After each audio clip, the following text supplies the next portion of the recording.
Hello everyone.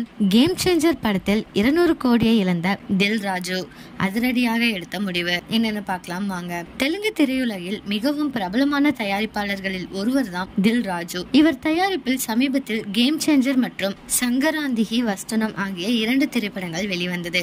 இதில் game changer திரைப்படம் படும் தோல்வி அடைந்த நிலையில் தயாரிப்பாளர்களுக்கு ரூபாய் 200 கோடிக்கு மேல் நஷ்டம் ஏற்பட்டுள்ளதாம். இவ்வளவு பெரிய தொகையை தில் ராஜு இழந்த நிலையில் இனி அவரால் வேறு எந்த படமும் தயாரிக்க முடியாது, அவ்வளவுதான் என பலரும் பேச தொடங்கிட்டாங்க.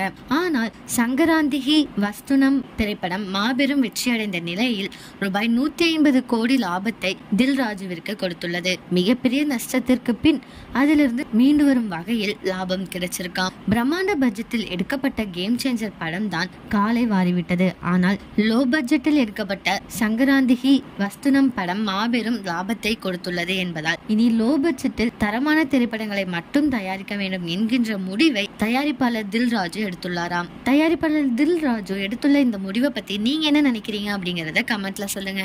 இதே மாதிரி லேட்டஸ்ட் சினிமா நியூஸ் அப்டேட்க்கு இந்த சேனலை சப்ஸ்கிரைப் பண்ணிக்கோங்க.